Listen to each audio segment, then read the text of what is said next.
आज वो समय नहीं है, भवरी देवी का केस नहीं है जहां हाई कोर्ट के जज इस बात को कहते थे कि एक शूद्र महिला का रेप नहीं कर सकता।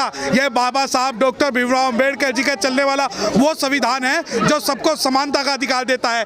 आज भी जो भवरी देवी रेप केस में जो चीजें हुई, आज वो रेप केस की जो चीजें हैं वो आपस में दोहराई जा रही हैं। लेकिन ये तो मानोगे ना, संबंध तो थे दोनों परिवारों में। नहीं, मैं नहीं मानूंगा। एक बात बताइए, आप जो है इन्वेस्टिगेशन के बिना न्यायपालिका के, बिना सबूतों को कंसीडर किए हुए, बिना उसमें जजमेंट लिए हुए, बिना उसमें कंक्लूजन लिए हुए आप कैसे कह सकते हो कि दोनों परिवारों के संबंध थे? दूसरी बात, संबंध होना और ये रेप केस की रिपोर्ट ये कहती है कि जहां संबंध होते हैं वहीं रेप ज्यादा होते हैं, क्योंकि 76% जो रेप केसेस होते हैं आपसी संबंधियों में होते हैं। दूसरी बात, आज जो मीडिया के माध्यम से जो मीडिया इस मामले को, हमारी बहन को बदनाम कर रही है, वो चाहे कुछ भी कहे, वो सारी चीजें गलत है। लेकिन सर कहीं ना कहीं मानो कि प्रशासन भी तो इस बात को कह रहा है कि गैंगरेप नहीं हुआ है। कौन सा प्रशासन? जो एडीजे जो इस बात को कह रहा है कि गैंगरेप नहीं हुआ, उसने लॉ की परिभाषा नहीं पढ़ी। वो निलंबित होने योग्य वो अधिकारी है जिसके ऊपर तुरंत एक कार्रवाई होनी चाहिए सबूतों से छेड़खानी करने की, उस गवाहों को प्रभावित करने की, क्योंकि रेप की डेफिनेशन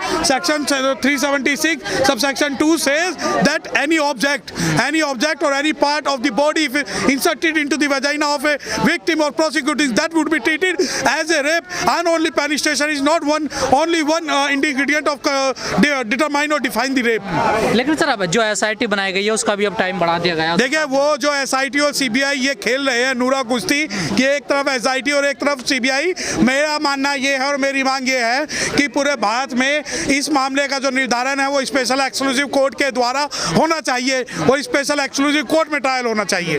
सर लेकिन आज तक ये पता नहीं चला कि जो अंतिम संस्कार लड़के का किया गया था रात को 2:30 बजे, वो किसके आदेश पे किया? देखिए, ये अंतिम संस्कार नहीं था, ये सबूतों को और गवाहों को नष्ट किया गया था, क्योंकि इन्हें पता था कि एडीजे प्रशांत कुमार अगर इस बात को बोलेंगे रेप नहीं हुआ तो कहीं ना कहीं ये बहुजन समाज के लोग उसका जो है दोबारा से पोस्टमार्टम कंडक्ट कराने के लिए जोर डालेंगे और दोबारा पोस्टमार्टम ना हो, दोबारा से उसके खिलाफ कोई कंक्लूसिव प्रूफ ना आ जाए। इस वजह से उन्होंने सबूतों को और गवाहों को शासन प्रशासन के ढोंगी बाबा के कहने पर नष्ट किया। लेकिन सरकार कह रही है कि इंटरनेशनल षड्यंत्र था, यहाँ पर जातीय दंगा करा। हाँ, ये इसलिए इंटरनेशनल षड्यंत्र था कि जब बहुजन की बेटी जलेगी, जब बहुजन की बेटी मरेगी तो उसे रात को 2:30 बजे जला देंगे, परंतु वही निर्भया को सिंगापुर ले जाएंगे। आपको निर्भया के केस में इंटरनेशनल रिलेशन नहीं नजर आता, आपको बाहर का दबाव नहीं नजर आता कि क्यों दिल्ली से सिंगापुर ले जाया गया, परंतु वही आप बहुजन समाज के लोगों को कहेंगे कि इस मामले में जो एलियन थे उन्होंने आपके खिलाफ जो है षड्यंत्र किया। दूसरी बात, जातीय दंगे कराने की साजिश आपको दिख रही होगी।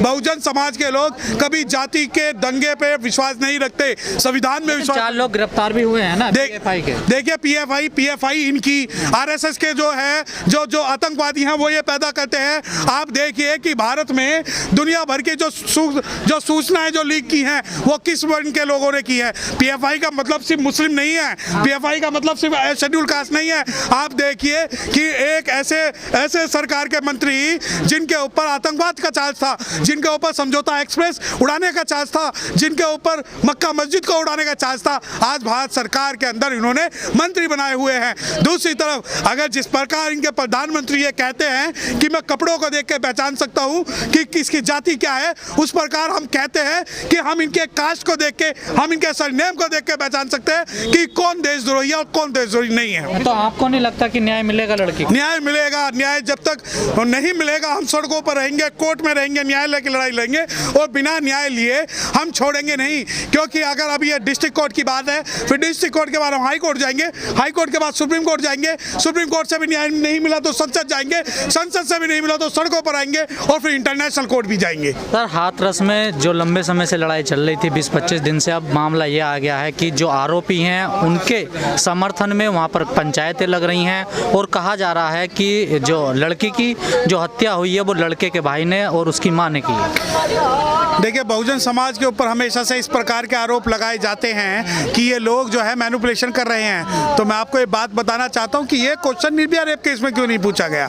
क्यों निर्भया रेप केस में जो उसका बॉयफ्रेंड था उसके बारे में डिस्क्लोज किया गया? क्या कारण थे कि निर्भया के माँ बाप की जो कॉल डिटेल्स है वो नहीं निकाली गई? परंतु जब बात होती है बहुजन समाज की तो आप प्रेम प्रसंग दिखा देंगे। आज ये जिस प्रकार अपराधी को को महामंडित कर रहे हैं ना, मैं बता रहा हूं कि भारत के अंदर जिस प्रकार की दोगली नीति है मीडिया चैनल वाले आज कर रहे हैं, वो जो है बदनाम कर रहे हैं बहुजन समाज की एक महिला को, मैं बताना चाहता हूं उन लोगों के कि वक्त आने पर आपका जवाब जरूर दिया जाएगा। क्योंकि ये दोगली जो आप रणनीति निकालते हो, एक तरफ तो निर्भया को आप हीरोइन बनाते हो, आप निर्भया के लिए कहते हो सड़कों पर मोमबत्ती उठा के, मोमबत्ती जला के, परंतु अगर बहुजन समाज की लड़की के साथ अगर कुछ होगा तो आप कहोगे कि उसका प्रेम प्रसंग था। अरे जितने भी भारत के अंदर रेप केस के अंदर जो अक्यूज जो जेल के अंदर है, वो सभी इस बात का डिफेंस लेते हैं कि मेरा उस लड़की के साथ प्रेम प्रसंग था।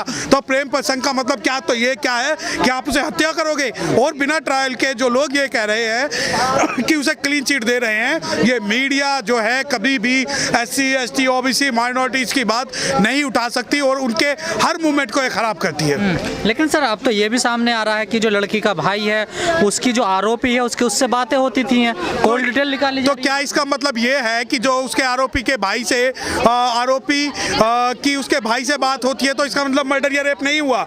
इस बात की कहाँ गारंटी है? कौन से शास्त्रों में यह लिखा हुआ है कि जो भाई का जो दोस्त है या जानकार है वो रेप नहीं कर सकता? शहीदों की कब्र पे लगेंगे हर बरस मेले, वतन पे मिटने वालों का यही बाकी निशा होगा। अगर जो स्पेशल सिक्योरिटी फोर्स है वो इसका उसी प्रकार यूज होगा जिस प्रकार AFSPA का हुआ है, जिस प्रकार UPA का हुआ है, जिस प्रकार मकोका का हुआ है और जिस प्रकार टाडा का हुआ है। और ये सिर्फ और सिर्फ SC ST OBC और माइनॉरिटीज के लोगों के खिलाफ यूज होने वाला एक एक्ट है जिसके द्वारा ये सिर्फ उन लोगों की आवाज दबाएंगे कि जिन लोगों ने समाज में आवाज उठाई है, जो अन्याय के खिलाफ बात करते हैं, जो जातिवाद के खिलाफ बात करते हैं और जो इस वर्ण व्यवस्था के खिलाफ बात करते हैं। और रही बात स्पेशल सिक्योरिटी फोर्स की, अगर आप कुछ भी बना लीजिए, ये बाबा साहब डॉक्टर भीमराव को अम्बेडकर को मानने वाले लोग अपनी आवाज जब तक उठाएंगे जब तक कि हमें न्याय ना मिल जाए। देखिए, मैं नहीं जानता रिया कौन है, मैं नहीं जानता सुशांत कौन है, मैं तो अपने मुद्दों की बात करता हूं, मैं तो अपने लोगों की बात करता हूं। मुझे शुरू से उस दिन से पता था जब ये जो भांड मीडिया है, जो ये बिकाऊ मीडिया है, लेट के वहां पर पत्रकारिता का ढोंग कर रही थी, नाटक कर रही थी। और ये लोगों को इन्हें पता था कि किस प्रकार SC ST एक्ट को बदनाम करना है। क्योंकि जब उच्च जो सुप्रीम कोर्ट के 2 जज एक मानसिकता से इस बात का कहते हैं कि जो SC ST लोग हैं वो SC ST एक्ट का दुरुपयोग करते हैं, उसी प्रकार उसी क्रम को आगे बढ़ाते हुए ये जो मेन स्ट्रीम बिकाऊ मीडिया है उनका ये एक पूरा पर्पस था, उनका एक खेल था। उन्हें पता था पहले इन जो ये भोले लोग हैं, इन लोगों की सिंपैथी गेन करनी है, सिंपैथी गेन करके ताकि इनको पर आरोप ना लगाया जा सके, उंगली ना उठाया जा सके और उन्हें बदनाम करना है। और इसके अंदर जिस भी अनुसूचित जाति, जनजाति, पिछड़ा वर्ग और माइनॉरिटीज के मामले में मीडिया मुख्य भूमिका निभाएगी तो सोच लेना दाल में कुछ काला है। देखिए, भारत का दुर्भाग्य है, पूरी दुनिया के अंदर रेपिस्टों के पक्ष में कोई जमात खड़ी नहीं होती, कोई जाति खड़ी नहीं होती, कोई वर्ग नहीं खड़ा होता। लेकिन जब ये भारत की बात होगी, अगर कोई मुस्लिम लड़की का रेप होगा तो ये इन्हें झंडे निकालेंगे, लेकिन कोई शेड्यूल कास्ट की लड़की का अगर कुछ होगा तो ये उसके समर्थन में पंचायतें निकालेंगे। इन्होंने जब फूलन देवी के हत्यारों को हिंदू सम्राट बताया, चाहे वो गद्दार है, और उसके समर्थन में निकाले। और आज जो ये गुड़िया की बात हो रही है, गुड़िया के मामले में भी हमें सेम देखने का मिलेगा और हमेशा देखने को मिलेगा जब तक कि हमारे लोग बिना उपजाति के, बिना सोच के, बिना राजनीति के अपने लोगों के साथ खड़े नहीं होंगे।